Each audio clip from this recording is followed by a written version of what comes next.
Hello, welcome to all of you. Today we are going to discuss 10th May current affairs. మనందరికీ తెలుసు ఈ మధ్య 4 రాష్ట్రాలకు ఒక కేంద్రపాలిత ప్రాంతానికి ఎలక్షన్స్ జరిగాయి, అసెంబ్లీ ఎలక్షన్స్ జరిగాయి. అందులో అస్సాం కూడా ఒకటి. ఇప్పుడు అస్సాం యొక్క చీఫ్ మినిస్టర్గా హిమంత బిశ్వ శర్మ గారు అపాయింట్ కాబడ్డారు. సో ఏ రాష్ట్రాలకు జరిగాయి? అస్సాం, వెస్ట్ బెంగాల్కి జరిగింది, అదేవిధంగా Tamil Nadu, Kerala and also Puducherry union టెరిటరీకి కూడా జరిగాయి. So Kerala, West Bengal, Tamil Nadu, Assam and Puducherry union territory, ఈ 5 అసెంబ్లీలకి ఎలక్షన్స్ జరిగాయి ఈ మధ్య. అందులో అస్సాం యొక్క చీఫ్ మినిస్టర్గా హిమంత బిశ్వ శర్మ అపాయింట్ కాబడ్డారు. మరి వెస్ట్ బెంగాల్ చీఫ్ మినిస్టర్ ఎవరు? మమతా బెనర్జీ గారు. ఆమె తిరిగి అపాయింట్ కాబడ్డారు మళ్ళీ చీఫ్ మినిస్టర్గా. మమతా బెనర్జీ ఏ పార్టీకి చెందినటువంటి నాయకురాలు? Trinamool Congress. Tamil Nadu chief minister ఎవరయ్యారు? స్టాలిన్ అయ్యారు. ఆయన ఏ పార్టీకి సంబంధించిన నాయకుడు? డిఎంకే, ద్రవిడ మున్నేట్ర కజగం, డిఎంకేకి చెందినటువంటి స్టాలిన్ చీఫ్ మినిస్టర్గా ఎన్నిక కాబడ్డాడు. అదే కేరళకి పినరాయి విజయన్ తిరిగి చీఫ్ మినిస్టర్గా ఎన్నిక కాబడ్డారు. మరి పుదుచ్చేరికి ఎన్ రంగస్వామి ఆయన చీఫ్ మినిస్టర్గా ఎన్నిక కాబడ్డాడు. ఆయన ఏ పార్టీకి చెందినతను? All India NR Congress, all India NR Congress, AINR కాంగ్రెస్కి చెందినటువంటి ఎన్ రంగస్వామి పుదుచ్చేరికి చీఫ్ మినిస్టర్గా అపాయింట్ కాబడ్డాడు. సో ఇప్పుడు అస్సాంకి వస్తే అస్సాం యొక్క 15th చీఫ్ మినిస్టర్ అయిన హిమంత బిశ్వ శర్మ, ఇంతకుముందు ఎవరున్నారు? సర్బానంద్ సోనోవాల్. వీళ్ళిద్దరూ కూడా భారతీయ జనతా పార్టీకి చెందినటువంటి నాయకులు. అస్సాంకి సంబంధించినటువంటి ఒక ఇంపార్టెంట్ లీడర్ భూమిధర్ బర్మన్, ఈయన ఈ మధ్య చనిపోయారు. దాన్ని ఈ మధ్య న్యూస్లో కూడా మనం చూసాం. క్వశ్చన్ ఎలా రావచ్చు అంటే, భూమిధర్ బర్మన్ ఈ మధ్య చనిపోయారు, ఆయన ఏ రాష్ట్ర మాజీ ముఖ్యమంత్రి? He is the former chief minister of Assam. So Bhumidhar Barman అనే ఆయన కూడా అస్సాం యొక్క ఫార్మర్ చీఫ్ మినిస్టర్. సో ఆయన ఈ మధ్య చనిపోయారు.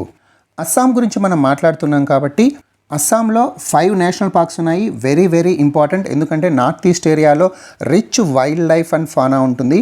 అంటే ఫ్లోరా ఫానా కూడా చాలా రిచ్గా ఉంటుంది నార్త్ ఈస్ట్లో. కాబట్టి అక్కడ ఉన్నటువంటి వైల్డ్ లైఫ్ శాంక్చురీస్ కానీ నేషనల్ పార్క్స్ కానీ చాలా ఇంపార్టెంట్. అస్సాం న్యూస్లో ఉంది కాబట్టి అవన్నీ మీరు చూడాలి.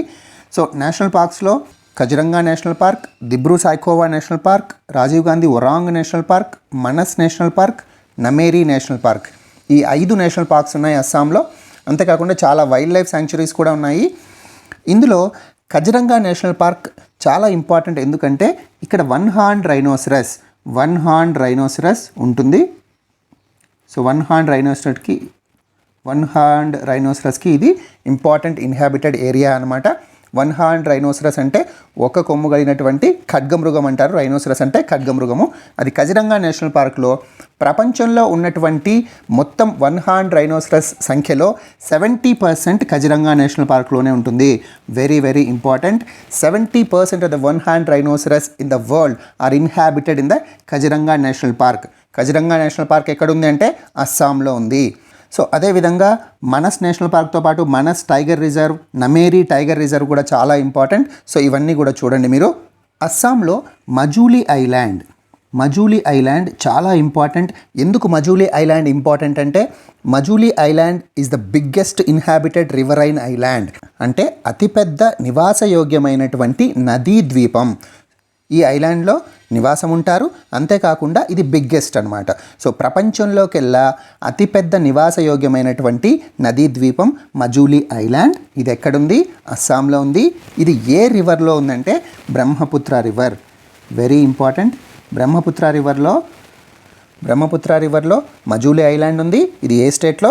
అస్సాంలో ఉంది. This is the biggest inhabited riverine island in the world. ఈ మజూలీ కాన్స్టిట్యుయెన్సీకి చెందినటువంటి ఆయనే సర్బానంద సోనోవాల్. ప్రీవియస్ సీఎం, ఇంతకుముందు మాజీ సీఎంగా ఉన్నటువంటి సర్బానంద సోనోవాల్ మజూలీ కాన్స్టిట్యుయెన్సీ నుంచి ఎన్నిక కాబడ్డాడు. అంతేకాకుండా సర్బానంద సోనోవాల్ ఇంతకుముందు అంటే అస్సాం చీఫ్ మినిస్టర్ కాకముందు union minister for sports and youth అఫైర్స్గా ఉన్నాడు. కేంద్రంలో స్పోర్ట్స్ మినిస్టర్గా పనిచేశాడు సర్బానంద సోనోవాల్. మరి ఇప్పుడు స్పోర్ట్స్ మినిస్టర్ ఎవరు అంటే కిరణ్ రిజిజు ఇప్పుడు union minister for sports and youth affairs. So ఇక్కడ ఈ న్యూస్లో మీరు బాగా గుర్తుపెట్టుకోవాల్సింది, who is the current and 15th chief minister of Assam? Himanta Biswa Sharma. ఇంతకుముందు ఎవరుండేవారు? సర్బానంద సోనోవాల్.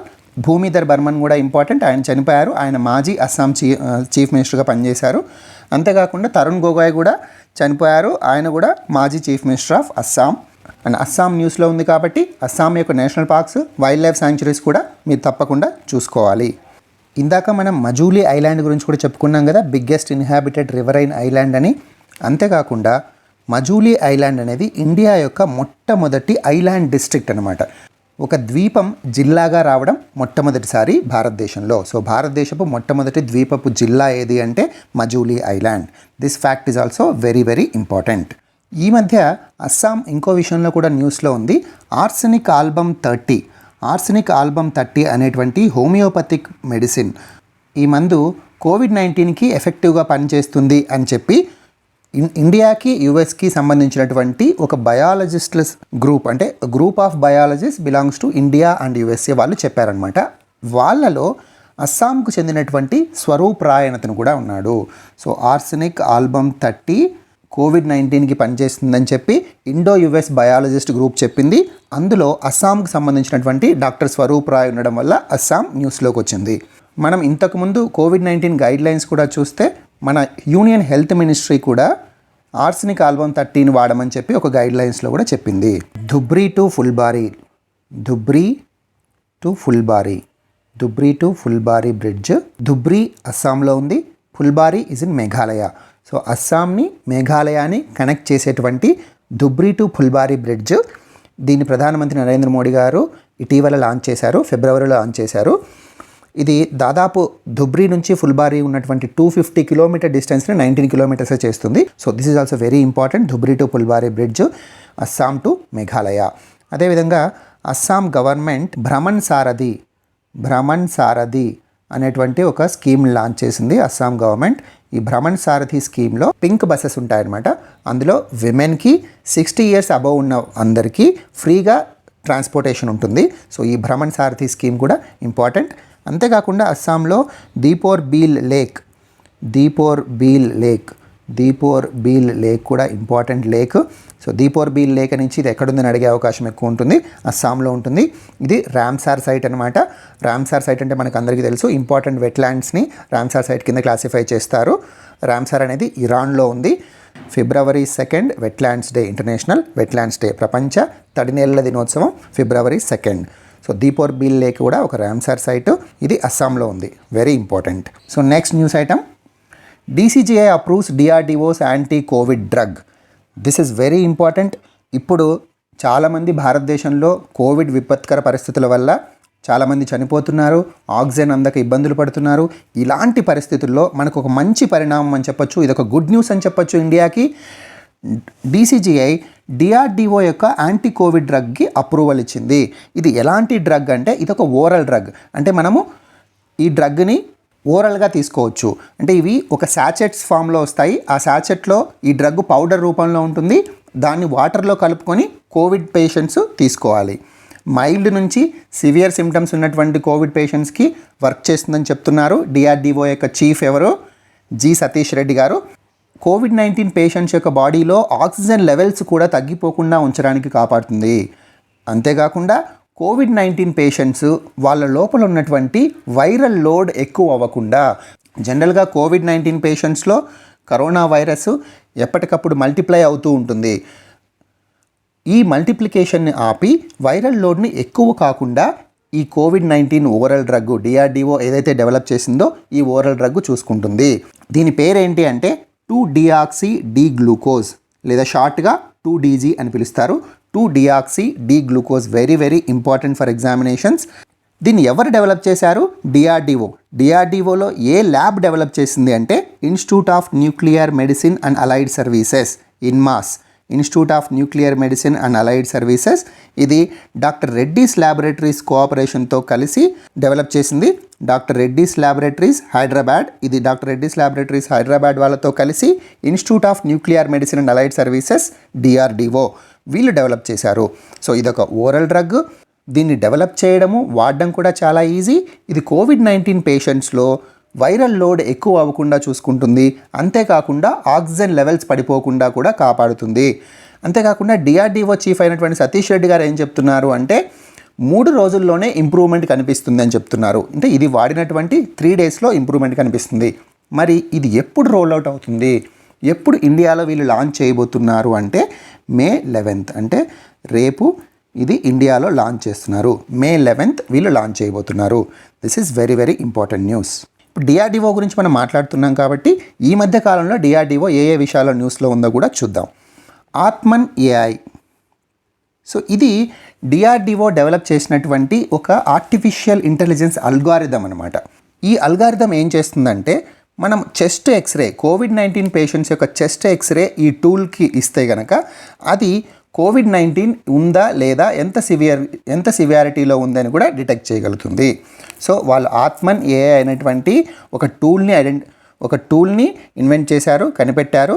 ఆ టూల్ ఏం చేస్తుందంటే చెస్ట్ ఎక్స్రేని చూసి COVID-19 ఉందా లేదా చెప్పగలుగుతుంది.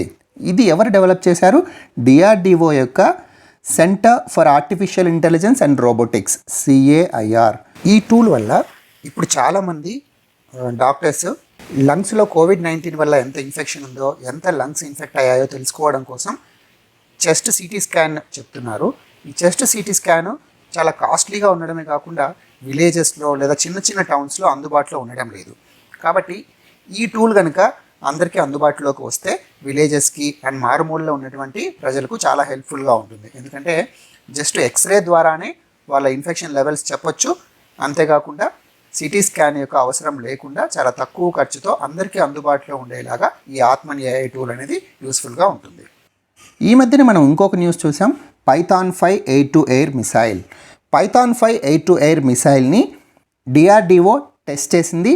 ఈ పైథాన్ 5 ఎయిర్ టు ఎయిర్ మిసైల్ని గాల్లోకి తీసుకెళ్ళినటువంటి యుద్ధ విమానం ఏది అంటే LCA Tejas, light combat aircraft Tejas. So Tejas aircraft ద్వారా దీన్ని గాల్లోకి తీసుకెళ్ళి అక్కడి నుంచి మెయిడెన్ టెస్ట్, మొట్టమొదటిసారి టెస్ట్ చేశారు డిఆర్డిఓ వాళ్ళు. ఈ పైథాన్ 5 ఎయిర్ టు ఎయిర్ మిసైల్ని డెవలప్ చేసింది ఎవరు? ఇజ్రాయెల్ డెవలప్ చేసింది. ఇజ్రాయెల్ యొక్క రఫేల్ అడ్వాన్స్డ్ డిఫెన్స్ సిస్టమ్ వాళ్ళు డెవలప్ చేశారు. So Python 5 developed by Israel. DRDO LCA Tejas ద్వారా పైథాన్ 5 ఎయిర్ టు ఎయిర్ మిసైల్ని టెస్ట్ చేసింది. ఈ LCA తేజస్ ప్రోగ్రామ్ చాలా ఇంపార్టెంట్. LCA తేజస్ ప్రోగ్రామ్ అనేది మనము స్వదేశీ పరిజ్ఞానంతో యుద్ధ విమానాలను తయారు చేయాలనే ఉద్దేశంతో స్టార్ట్ చేసింది. ఇంతకుముందు మనం MiG-21 అనే రష్యన్ యుద్ధ విమానాలను వాడేవాళ్ళం. అవి అవుట్డేట్ అయిపోవడంతో మనం ఇండియన్ గవర్నమెంట్ ఒక ఇండిజినస్ ప్రోగ్రామ్, స్వదేశీ పరిజ్ఞానంతో స్టార్ట్ చేసినటువంటి ప్రోగ్రామే LCA తేజస్ ఎయిర్క్రాఫ్ట్ ప్రోగ్రామ్ అనమాట. ఫిబ్రవరిలో మనం ఒక న్యూస్ కూడా చూసాం. 83 LCA తేజస్ని బిల్డ్ చేయడానికి, మ్యానుఫ్యాక్చర్ చేయడం కోసం మన రక్షణ మంత్రిత్వ శాఖ, మన డిఫెన్స్ మినిస్ట్రీ 83 LCA తేజస్ని మ్యానుఫ్యాక్చర్ చేయడం కోసం హిందుస్థాన్ ఏరోనాటిక్స్ లిమిటెడ్కి కాంట్రాక్ట్ ఇచ్చింది. సో ఇక్కడ ఇంపార్టెంట్ పాయింట్ ఏంటంటే లైట్ కంబాట్ ఎయిర్క్రాఫ్ట్ తేజస్ యుద్ధ విమానాలను ఎవరు మ్యానుఫ్యాక్చర్ చేస్తారు అంటే Hindustan aeronautics limited. Very very important point. Who is our defence minister? Rajnath Singh. So Shri Rajnath Singh garu మన డిఫెన్స్ మినిస్టర్, రక్షణ మంత్రి. ఇంకొకటి సింగిల్ క్రిస్టల్ బ్లేడ్స్ని కూడా డిఆర్డిఓ డెవలప్ చేసిందని ఈ మధ్య చూసాం. ఇవి హెలికాప్టర్ ఇంజిన్స్లో వాడడానికి డిఆర్డిఓ డెవలప్ చేసింది. ఇది ఎవరి కోసం డెవలప్ చేసింది? హిందుస్థాన్ ఏరోనాటిక్స్ లిమిటెడ్కి ఇచ్చింది. హిందుస్థాన్ ఏరోనాటిక్ లిమిటెడ్ మన స్వదేశీ పరిజ్ఞానంతో హెలికాప్టర్ డెవలప్మెంట్ ప్రోగ్రామ్ ఒకటి రన్ చేస్తుంది. ఆ ప్రోగ్రామ్కి హెలికాప్టర్ ఇంజిన్స్లో వాడడం కోసం డిఆర్డిఓ యొక్క DMRL lab, defence metallurgical research lab. So defence metallurgical research lab, ఇది డిఆర్డిఓ యొక్క ల్యాబ్. వీళ్ళు సింగిల్ క్రిస్టల్ బ్లేడ్స్ని డెవలప్ చేశారు. అది HALకు ఇచ్చారనమాట. 60 సింగిల్ క్రిస్టల్ బ్లేడ్స్ని HALకి ఇచ్చారు. ఈ DMRL ఎక్కడుందండి? ఇది హైదరాబాద్లో ఉంది. అంతేకాకుండా డిఆర్డిఓ ఒక శాటిలైట్ని కూడా డెవలప్ చేసింది, సింధునేత్ర. దాన్ని మన PSLV C-51 ద్వారా పంపించారు. PSLV C-51లో మనకు తెలుసు మొత్తం 19 శాటిలైట్స్ లాంచ్ చేస్తే అందులో డిఆర్డిఓ డెవలప్ చేసినటువంటి సింధునేత్ర కూడా ఒకటి.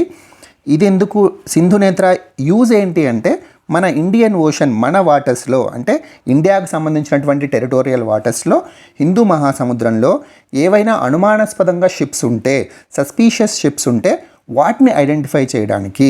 సో ఇదొక గస్తీ కాచేటువంటి శాటిలైట్ అనమాట. సో విజిలెన్స్ శాటిలైట్ అనమాట. అంతేకాకుండా light weight bullet proof jacket, ఇది కూడా డిఆర్డిఓ డెవలప్ చేసింది. ఈ light weight bullet proof jacket develop చేసింది DMSRDE కాన్పూర్. వీళ్ళు ఇండియన్ ఆర్మీ కోసం డెవలప్ చేశారు. ఈ light weight bullet proof jacket అంటున్నాం కదా, దీని వెయిట్ వచ్చి 9 kg ఉంటుంది. ఈ 9 kg బరువు ఉన్నటువంటి బుల్లెట్ ప్రూఫ్ జాకెట్స్ని మన భారతదేశ సైన్యం కోసం DMSRDE ల్యాబొరేటరీ, DRDOకు చెందినటువంటి DMSRDE ల్యాబొరేటరీ కాన్పూర్ వాళ్ళు డెవలప్ చేశారు. ఇవన్నీ కూడా గత నెల 2 నెలలుగా న్యూస్లో ఉంటున్నాయి. DRDOకు సంబంధించి చాలా చాలా ఇంపార్టెంట్. సో DRDO ఈ 2 నెలల్లో ఎక్కువగా న్యూస్లో ఉంటుంది కాబట్టి వీటన్నిటిని కూడా ఒకసారి చూసుకోండి, ఎగ్జామ్స్కి చాలా important. So DRDO headquarters ఏంటండి? New Delhi. Who is the chief of DRDO? G. Satish Reddy. And DRDO ఎప్పుడు ఎస్టాబ్లిష్ చేశారు? 1958.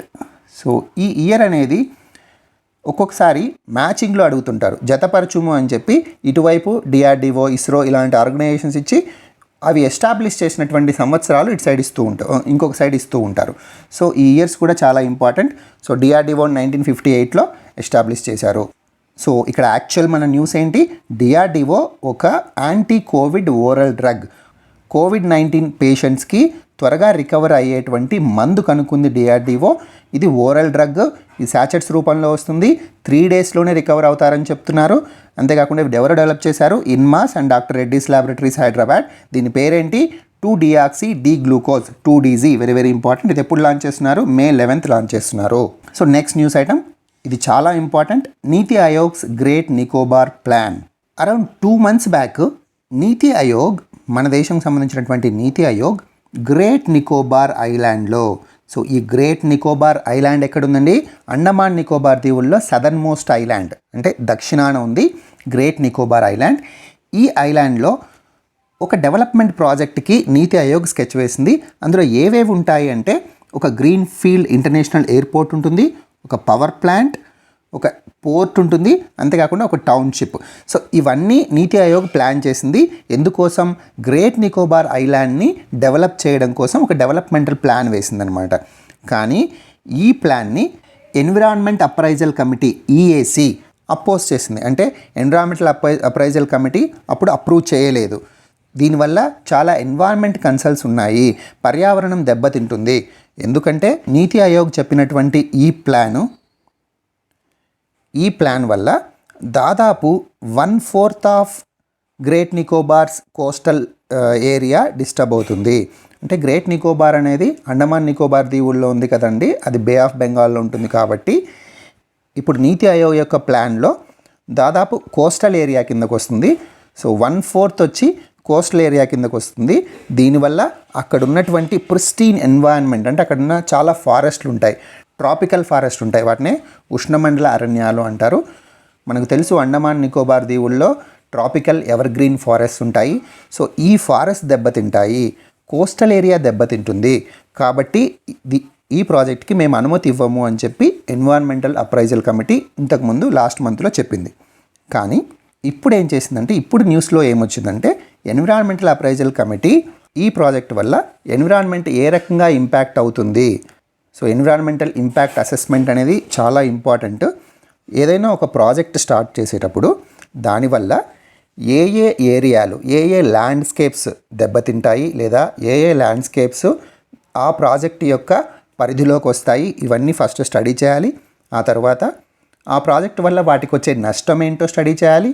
ఆ తర్వాత ఈ నష్టాన్ని పూడ్చడానికి, to mitigate these difficulties, to mitigate these environmental impacts, ఏమైనా యాక్షన్ తీసుకోవచ్చా. అంటే ఈ ప్రాజెక్ట్ వల్ల ఏదైనా పర్యావరణానికి దెబ్బతింటుంది అని కనుక మనకు తెలిస్తే దాన్ని నివారించడానికి ఏమైనా చర్యలు తీసుకోవచ్చా. సో ఈ ప్లాన్ అంతటినీ ఎన్విరాన్మెంటల్ ఇంపాక్ట్ అసెస్మెంట్ అంటారు. సో ఇప్పుడు ఎన్విరాన్మెంటల్ అప్రైజల్ కమిటీ ఏం చేసిందంటే, మీరు ఎన్విరాన్మెంటల్ ఇంపాక్ట్ అసెస్మెంట్ చేసుకొని రండి అని చెప్పి అప్రూవల్ ఇచ్చింది. ఈ ప్రాజెక్ట్ని ఎవరు డెవలప్ చేస్తున్నారు అంటే, Andaman Nicobar island integrated development corporation, ANIIDC, Andaman Nicobar island integrated development corporation. ఈ గ్రేట్ నికోబార్ ఐలాండ్లో మనం ఇంతకుముందు చెప్పాము, ఈ ప్రాజెక్ట్ వల్ల ఎన్విరాన్మెంట్ చాలా దెబ్బతింటుంది అని చెప్పి. అందులో ముఖ్యమైనటువంటి ఏరియా దెబ్బతినడానికి స్కోప్ ఉన్నటువంటి, పర్యావరణం దెబ్బతింటుందనడానికి ముఖ్యమైనటువంటి ఏరియా ఏంటంటే Galathea bay wildlife sanctuary. Galathea bay wildlife sanctuary ఇది గ్రేట్ నికోబార్లో ఉంది. ఈ వైల్డ్ లైఫ్ శాంక్చురీలో జైంట్ లెదర్ బ్యాక్ టర్టిల్స్ ఉంటాయి. ఇది ఇక్కడ ఇమేజ్లో ఉంది చూడండి, జైంట్ లెదర్ బ్యాక్ టర్టిల్స్ ఉన్నాయి. అంతేకాకుండా గ్రేట్ నికోబార్లో నికోబార్ మెగాపోడే బర్డ్స్ కూడా ఉన్నాయి. ఏంటి వీటి స్పెషాలిటీ, ఎందుకు ఇవి దెబ్బతినకూడదు అంటే, జైంట్ లెదర్ బ్యాక్ వచ్చేసి లార్జెస్ట్ మెరీన్ టర్టిల్, ప్రపంచంలోకెల్లా అతిపెద్ద సముద్ర తాబేలు జైంట్ లెదర్ బ్యాక్ టర్టిల్. ఇది ఎక్కడుంది, గ్రేట్ నికోబార్లో ఉంటుంది. అంతేకాకుండా ఇది IUCN వల్నరబుల్ స్టేటస్ కింద ఉంది. IUCN ప్రకారం IUCN రెడ్ లిస్ట్లో వల్నరబుల్ స్టేటస్లో ఉంది జైంట్ లెదర్ బ్యాక్. సో కాబట్టి ఈ ప్రాజెక్ట్ వల్ల వాటి హ్యాబిటాట్ దెబ్బతింటే వాటికి ప్రమాదం ఉండొచ్చు అని ఇంతకుముందు ఎన్విరాన్మెంటల్ అసెస్మెంట్ కమిటీ ఈ ప్రాజెక్ట్ని అపోజ్ చేసింది. అంతేకాకుండా నికోబార్ మెగాపోడ్, ఈ నికోబార్ మెగాపోడ్ పేరులోనే ఉందండి నికోబార్ అని. సో ఇది నికోబార్కు చెందినటువంటి ఒక యునీక్ బర్డ్ అనమాట. ఈ యునీక్ బర్డ్ ఇది కూడా IUCN రెడ్ లిస్ట్లో వల్నరబుల్ స్టేటస్లో ఉంది. అంటే ఈ జైంట్ లెదర్ బ్యాక్ టర్టిల్ కావచ్చు, నికోబార్ మెగాపోడ్ కావచ్చు, ఇవన్నీ ప్రపంచవ్యాప్తంగా అంతరించిపోతున్నాయి. సో వీటిని కాపాడాల్సిన బాధ్యత మన మీద ఉంది. సో ఈ నికోబార్ మెగాపోడ్ అంతరించిపోతున్నటువంటి ఒక పక్షి, ఇది IUCN వల్నరబుల్ స్టేటస్లో ఉంది. This is unique to Nicobar. ఇక్కడ ఇంపార్టెంట్ పాయింట్స్ ఏంటంటే giant leatherback and Nicobar megapode ఈ రెండు కూడా IUCN ఏ స్టేటస్లో ఉన్నాయని అడగచ్చు. సో IUCNలో ఏ స్టేటస్లో ఉన్నాయి, వల్నరబుల్ స్టేటస్లో ఉన్నాయి. సో వల్నరబుల్ స్టేటస్లో ఉన్నాయి giant leatherback and Nicobar megapode. So giant leatherback అనేది వరల్డ్స్ లార్జెస్ట్ మెరీన్ టర్టిల్. అంతేకాకుండా Nicobar megapode is a vulnerable bird which is unique to Nicobar. ఈ ప్రాజెక్ట్ సంబంధించి ఇంకా మనకు న్యూస్ వస్తూనే ఉంటుంది కాబట్టి దీని గురించి మీరు అంత కాన్సన్ట్రేట్ చేయాల్సిన అవసరం లేదు. బట్ ఈ ప్రాజెక్ట్కి ఎందుకు అపోజ్ చేస్తున్నారన్నది కాన్సన్ట్రేట్ చేయండి. అందులో ముఖ్యంగా giant leatherback and Nicobar megapode. ఇప్పుడు అండమాన్ నికోబార్ దీవులకు వస్తే, అండమాన్ నికోబార్ దీవుల్లో మొత్తం 572 ఐలాండ్స్ ఉన్నాయి. మొత్తం 572 దీవులు ఉన్నాయి. వాటిల్లో 38 మాత్రమే ఇన్హాబిటెడ్, అంటే 38 మాత్రమే నివాసయోగ్యం ఉన్నాయి, అక్కడ నివాసం ఉంటున్నారు. అంతేకాకుండా ఈ మధ్య అండమాన్ నికోబార్ న్యూస్లో దేని గురించి న్యూస్లో ఉందంటే large area certification scheme. Large area certification స్కీమ్కి సంబంధించి న్యూస్లో ఉంది. ఇక్కడ కార్ నికోబార్ అండ్ నాన్ కౌరీ ఐలాండ్స్లో ఒక లార్జ్ ఏరియాని మొత్తం 14,000 హెక్టార్లు, 14,491 ప్రిసైజ్గా చెప్పాలంటే 14,491 హెక్టార్ల ఏరియాని ఆర్గానిక్గా సర్టిఫై చేసింది Indian government. This is very important. ఈ మధ్య న్యూస్లో ఉంది ఇది, కాబట్టి ఇది కూడా ఒకసారి చూడండి. ఈ లార్జ్ ఏరియా సర్టిఫికేషన్ ప్రోగ్రామ్ అంటే అక్కడున్న మొత్తం ఏరియాని ఆర్గానిక్గా చేస్తుంది. అంటే అక్కడ ఉన్నటువంటి విలేజెస్ కావచ్చు లేదా ప్రొడక్షన్ యూనిట్స్ కావచ్చు, ఇవన్నీ కూడా ఆర్గానిక్గానే ప్రొడ్యూస్ చేయడం, వ్యవసాయం కూడా ఆర్గానిక్గానే చేస్తాయి. సో దాన్ని లార్జ్ ఏరియా సర్టిఫికేషన్ ప్రోగ్రామ్ అంటారు. ఇంకా అండమాన్ నికోబార్ ఐలాండ్స్ గురించి మనం మాట్లాడితే రాస్ ఐలాండ్స్, దీనికి మన ప్రధానమంత్రి నరేంద్ర మోడీ గారు సుభాష్ చంద్రబోస్ ఐలాండ్ అని పేరు మార్చారు. అంతేకాకుండా నీల్ ఐలాండ్కి షాహీద్ ద్వీప్ అని, హ్యావ్లాక్ ఐలాండ్కి స్వరాజ్ ద్వీప్ అని కూడా పేరు మార్చారు. ఇవి ఇంపార్టెంట్ పాయింట్స్ అండమాన్ నికోబార్ ఐలాండ్స్కి సంబంధించి. China investigated weaponising corona viruses in 2015. So ఇప్పుడు న్యూస్లో ఏముందంటే ది ఆస్ట్రేలియన్ అనేటువంటి పత్రిక, ఆస్ట్రేలియాకి సంబంధించినటువంటి ది ఆస్ట్రేలియన్ పత్రిక ఏం చెప్తోందంటే 2015కి సంబంధించినటువంటి డాక్యుమెంట్స్లో చైనీస్ మిలిటరీ సైంటిస్టులు, చైనాకు సంబంధించినటువంటి మిలిటరీ సైంటిస్టులు సార్స్ లాంటి కరోనా వైరస్ని ఆయుధాలుగా వాడి యుద్ధం చేయొచ్చు, శత్రు దేశాలతో సార్స్ లాంటి కరోనా వైరస్లతో యుద్ధం చేయొచ్చు, ఆ పాసిబిలిటీ ఉంది అన్నటువంటి చర్చ చేశాయని చెప్తోంది ది ఆస్ట్రేలియన్ మ్యాగజైన్. సో ఇక్కడ ఎగ్జామ్కు ఎలాంటి క్వశ్చన్స్ రావచ్చు అంటే, ఏ మ్యాగజైన్ ఇది మొట్టమొదటిసారిగా చైనా మిలిటరీ సైంటిస్టులు కరోనా వైరస్ను ఆయుధాలుగా చేసుకొని యుద్ధం చేయొచ్చు అని చెప్పిందని రావచ్చు. ఇది ది ఆస్ట్రేలియన్. సో మనందరికీ తెలుసు కరోనా వైరస్ ఇప్పుడున్నటువంటి వేరియంట్ని COVID-19 అంటారు. ఆ వైరస్ పేరు SARS corona virus 2. So SARS corona virus 2 అనేది ఇప్పుడున్నటువంటి వేరియంట్ పేరు. ఆ డిసీజ్ని COVID-19 అంటారు. ఈ COVID-19 వైరస్ ఎక్కడ జన్మించింది అనేది ఇంతవరకు పర్ఫెక్ట్గా ఐడియా లేదు. మనం అనుకోవడం ఏంటంటే వుహాన్ సిటీ, చైనాకు సంబంధించినటువంటి వుహాన్ సిటీలో ఒక ల్యాబొరేటరీ నుంచి వచ్చిందని కొందరు అంటారు.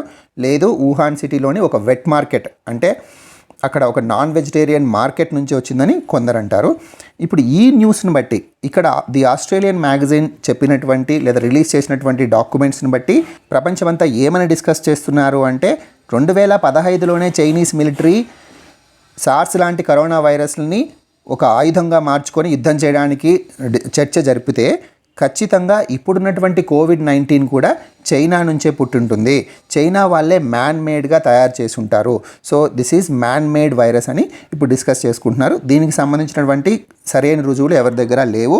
WHO కూడా కోవిడ్-19కి సంబంధించినటువంటి ఆరిజిన్ ఐడెంటిఫై చేయాలని ఒక ప్రోగ్రామ్ స్టార్ట్ చేసింది, కానీ అది ఇంకా కంప్లీట్ అవ్వలేదు. ఇక్కడ మీకు ఒక డౌట్ రావచ్చు, ఏంటంటే కరోనా వైరస్ ఇప్పుడే కదా అండి ఉంది, మరి 2015లో చైనీస్ మిలిటరీ సైంటిస్టులు ఎలా డిస్కస్ చేశారు అంటే, కరోనా వైరస్ అనేది జస్ట్ ఇప్పుడున్నటువంటి వేరియంట్ మాత్రమే కాదు, ఈ కరోనా వైరస్ అనేది ఒక లార్జ్ ఫ్యామిలీ ఆఫ్ వైరసెస్ అనమాట.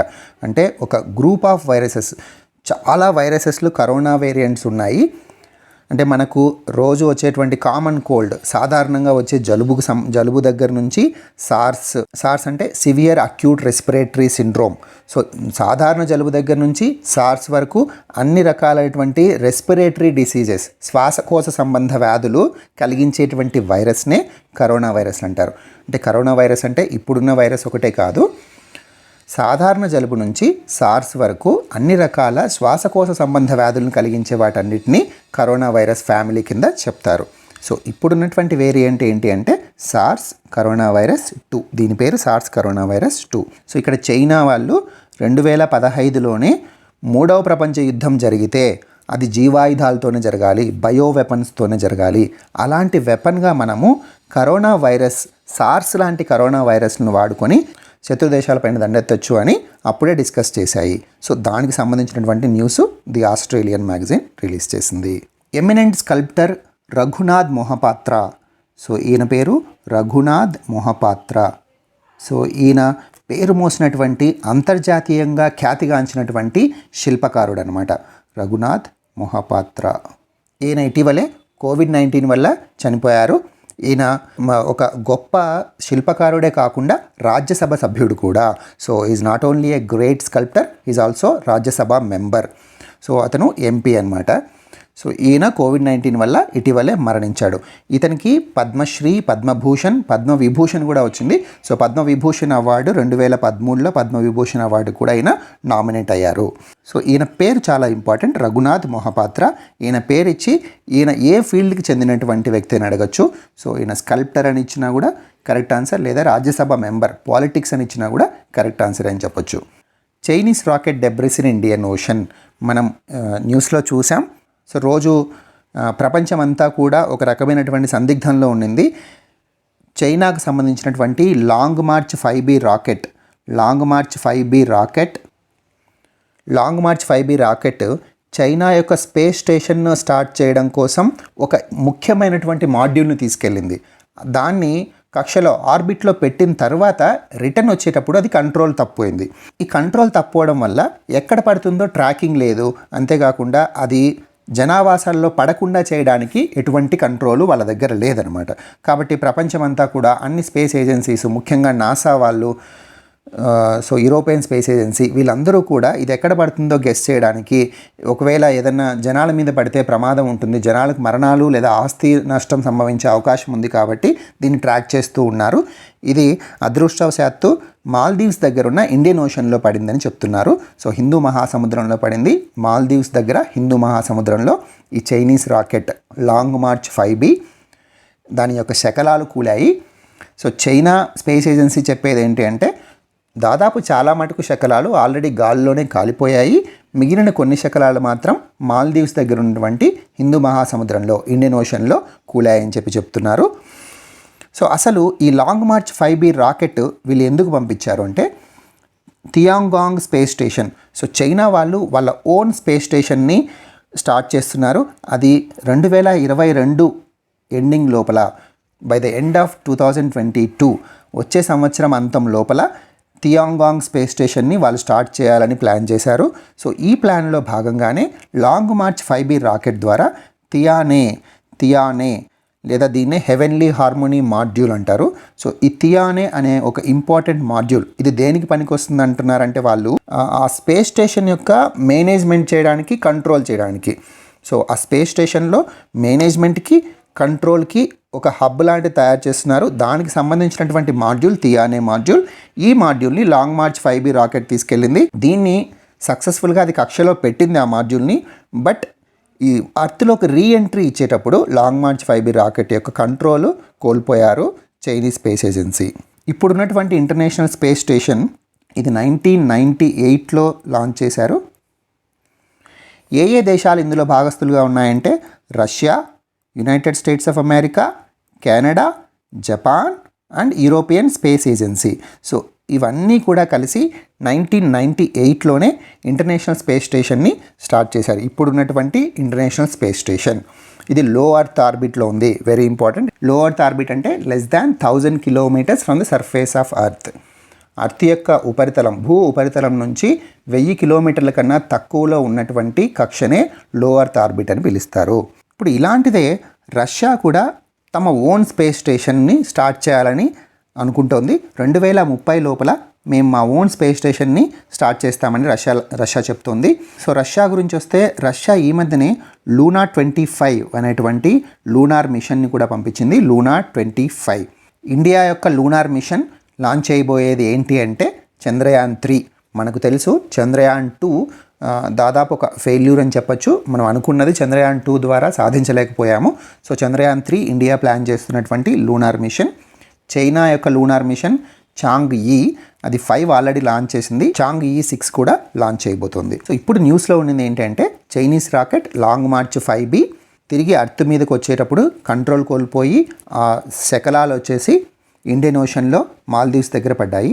ఇలాంటి ఇన్సిడెంటే ఇంతకు ముందు పోయిన సంవత్సరం మే 2020న సేమ్ ఇన్సిడెంట్ జరిగింది. అది కూడా సేమ్ చైనాకు సంబంధించినటువంటి రాకెట్ ఒకటి అట్లాంటిక్ ఓషన్లో పడుతుందని ఎక్స్పెక్ట్ చేశారు. కానీ ఐవరీ కోస్ట్లో ఉన్నటువంటి ఒక విలేజ్లో పడింది. అదృష్టవశాత్తు ప్రాణ నష్టం ఏమీ కలగలేదు. సో సేమ్ మేలోనే ఎగ్జాక్ట్గా 1 year బ్యాక్ మే 2020లో ఐవరీ కోస్ట్లో ఉన్నటువంటి ఒక విలేజ్, ఆ విలేజ్ పేరు వచ్చేసి మాహోను. MAHOUNOU ఈ విలేజ్లో లాస్ట్ ఇయర్ చైనీస్ రాకెట్ ఒకటి దాని యొక్క శకలాలు అక్కడ పడ్డాయి అనమాట. Next item, Lewis Hamilton wins the Spanish grand prix. So grand prix అనేది ఫార్ములా 1 రేస్ ఈవెంట్స్. స్పెయిన్లో జరిగినటువంటి formula 1 race event Spanish grand ప్రీలో లూయిస్ హ్యామిల్టన్ విన్ అయ్యారు. సో ఫస్ట్ లూయిస్ హ్యామిల్టన్ వచ్చారు. Second Max Verstappen. Lewis Hamilton ఏ టీంకి సంబంధించినటువంటి racer అంటే మెర్సిడీస్ టీంకి. Very important. సో మెర్సిడీస్ టీంకి సంబంధించినటువంటి రేసర్. మ్యాక్స్ వెర్స్టెప్పన్ రెడ్ బుల్ టీంకి సంబంధించినటువంటి రేసర్. ఈయన సెకండ్ వచ్చారు. లూయిస్ హ్యామిల్టన్ విన్ అయ్యారు అంటే ఫస్ట్ వచ్చారు ఫార్ములా 1 స్పానిష్ గ్రాండ్ ప్రీ రేస్లో. సో లూయిస్ హ్యామిల్టన్కి ఇది 2021 ఫార్ములా 1 సీజన్లో 3వ గెలుపు. సో థర్డ్ టైం ఇతను గెలిచాడు. ఇప్పుడు ఈ గెలుపుతో అతను మైకేల్ షూమేకర్ యొక్క రికార్డ్ని ఈక్వల్ చేశాడు. అంటే Michael Schumacher Spanish grand pre మొత్తం 6 టైటిల్స్ గెలుచుకున్నాడు Michael Schumacher. So Louis Hamilton ఇప్పుడు గెలిచినటువంటి టైటిల్తో కలిపి మొత్తం 6 లూయిస్ హ్యామిల్టన్ కూడా గెలుచుకున్నారు. అంటే he equal the tally of Michael Schumacher in terms of number of titles winning in the Spanish grand prix. So important points వచ్చి Lewis Hamilton Spanish grand prix గెలిచాడు. ఎవరి మీద గెలిచాడు? సెకండ్ ఎవరు వచ్చారంటే మ్యాక్స్ వెర్స్టెప్పన్.